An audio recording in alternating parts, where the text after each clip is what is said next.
সুবহানাল্লাহ। তাই আমি বলবো সেই নবীজি বলবেন আমি দিন তোমাদের কাছে দায়িত্ব দিয়ে দিয়েছিলাম আমার এই দিনকে বাঁচানোর জন্য।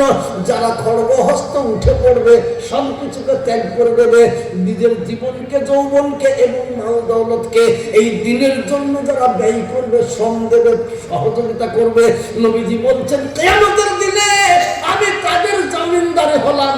আমি তাদেরকে জান্নাতে পাঠাবার জন্য আল্লাহর কাছে মাথা ঠুকে হলেও তোমাদেরকে জান্নাতি বানিয়ে দেব। যেরকম সুবহানাল্লাহ, যেরকম সুবহানাল্লাহ। সেই জন্য বলছি, এই রুহুল আমিন সাহেবকে বলছি, আজ একটা ছেলে পাগড়ি পেল, আগামীতে যেন আগামীতে 6-7টা ছেলে যেন পাগড়ি পায়, তারপরের বছর যেন ডজন ডজন ছেলে পাগড়ি পায়। ইনশাল্লাহ হবে তো? ইনশাল্লাহ, ইনশাল্লাহ। সেই জন্য আমি আপনাদেরকে অনুরোধ করবো বাবজি, আসুন সেই কোরআনকে বাঁচাবার জন্য। একটু আগেই বললেন সারা পৃথিবীর সব থেকে দামি বস্তু মুমিনদের কাছে কি? কোরআন। মুমিনের কাছে সব থেকে দামি বস্তু কোরআন। সেই কোরআনকে বাঁচাবার জন্য সাহাবারা জীবন দিয়েছে, আমরা ইনশাল্লাহ জীবন দেব না। তারা রক্ত দিয়েছে, আমরা রক্ত, ঘামানো, পয়সা, মাল, দৌলত আল্লাহর রাস্তায় দিয়ে দেবো। চলে বলুন ইনশাআল্লাহ, ইনশাআল্লাহ। খোদার কসম বলছি, ওই একটি হাফেজ যখন জান্নাতে যাবে, জান্নাতের গেটে দিয়েই তার মনে পড়ে যাবে আর অমনি দাঁড়িয়ে যাবে। আল্লাহ বললে কি হলো? যাও। যেতে পারছে না, যেতে পারছে না। কেন? এটা কথা মনে পড়ে যাবে। কি কথা? বলে আল্লাহ গো, আমি আমার বাপ্পা গরিব ছিল, আমাকে বেদবেড়িয়া মাদ্রাসায় ভর্তি করে দিয়ে এসেছিল। আর ওই বেদবেড়িয়া এলাকার লোক, গ্রামের লোক আমাকে কত ভালোবেসেছিল। আমার থাকার জন্য, শোয়ার জন্য, খাবার জন্য, নামাজের জন্য সব ব্যবস্থা করেছিল। আল্লাহ তাদের বিনিময়ে, তাদের সহযোগিতাতে আমি যখন হাফেজ হয়েছি, আমি নাফরমানের মতো, না শুকরিয়ার মতো তাদেরকে সাথে করে না নিয়ে কেমন করে যাবাম না। আল্লাহ বলবে কারা তারা? তাদেরকে ডেকেলে তাদেরকে সাথে করে নিয়ে জান্নাতে যা। বলে আলহামদুলিল্লাহ, তাদেরকে সাথে করে নিয়ে জান্নাতে যা। এটা রেখে দেন, এখানে রাখেন। আলহামদুলিল্লাহ। দোস্ত আমার বুজুর্গ, আমি তার জন্য আপনাদেরকে বলছি, একবার নারায়ে তাকবীর বলবো, সবাই জোরে আল্লাহু আকবার বলবো। বলবো তো ইনশাআল্লাহ? বলবো তো ইনশাআল্লাহ? মহব্বতের সাথে জোরে ইনশাআল্লাহ বলতে হবে, আল্লাহু আকবার বলতে হবে। জোরে সোরে বলি নারায়ে তাকবীর। আমি এবার আপনাদেরকে অনুরোধ করবো বাবজি, এই বেদবেড়িয়া মাদ্রাসাকে খোশবাগ বানাতে হবে। এই বেদবেড়িয়া মাদ্রাসাকে মুর্শিদাবাদের সুরুলিয়া জলিলিয়া বানাতে হবে। এই বেদবেড়িয়া মাদ্রাসাকে ইনশাআল্লাহ একদিন মারাত্মক মাদ্রাসা বানাতে হবে। সমস্ত লোক জানে বেদবেড়িয়ার জন্য হাত তুলে দোয়া করে। আমি বেদবেড়িয়া ওয়ালাদেরকে বলবো, আমার চাক্ষুষ প্রমাণের কথা বলছি, আমি বাজে কথা বলছি না। আজ থেকে 50 বছর আগে যখন জলিলিয়া মাদ্রাসায় আমি পড়তাম, সেই জামানার ছাত্র আপনাদের মৌলানা আব্দুল মজিদ সাহেব, তখন বেলডাঙ্গা পৌরসভা, যেখানে 90% মুসলমান বাস করত, একটা দোকানও ছিল। কেউ ঠেলাওয়ালা, কেউ রিক্সাওয়ালা, কেউ মুনিশ খাটা, কেউ লুটিগিরি। হ্যাঁ, আমি 10% অমুসলমান, রমরমা ব্যবসার কারবার। কিন্তু মাদ্রাসাগুলো ছিল এতটুকু। যখন মুসলমানরা বুঝতে শিখল, দেখি কলেজ হয়েছে, মাদ্রাসা বড় করতে পারবো না, বড় হাই স্কুল আছে পাশে, মাদ্রাসা বড় করতে পারবো না।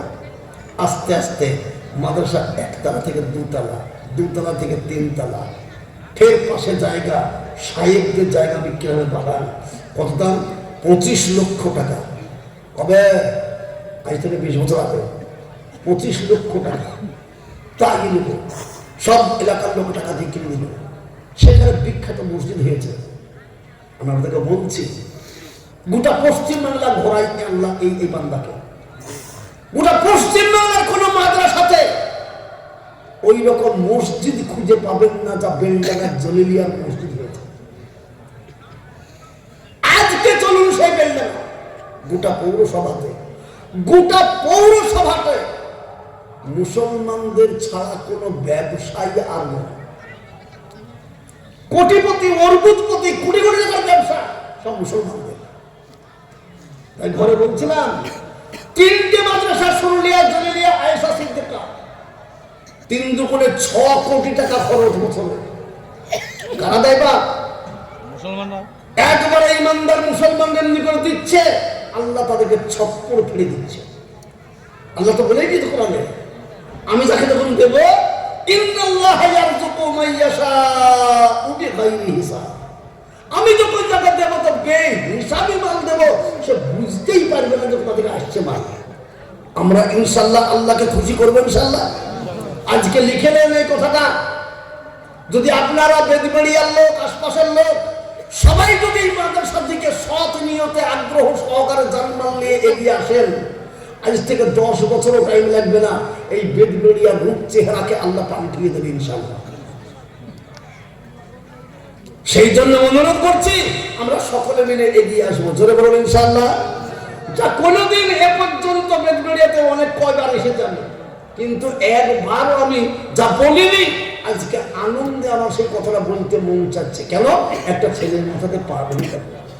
আল্লাহ গো, এই পাগড়িকে লক্ষ্য করে আমরা দোয়া করবো, খোদা আগামীতে জন্য বহুত বহুত ছেলের মাথাতে পাগড়ি বাঁধতে বাঁধতে যেন আমরা পেরেশান হয়ে যাই, সেই রকম তৌফিক তুমি দিও, জোরে বলে আল্লাহুম্মা আমিন, জোরে বলে আল্লাহুম্মা আমিন।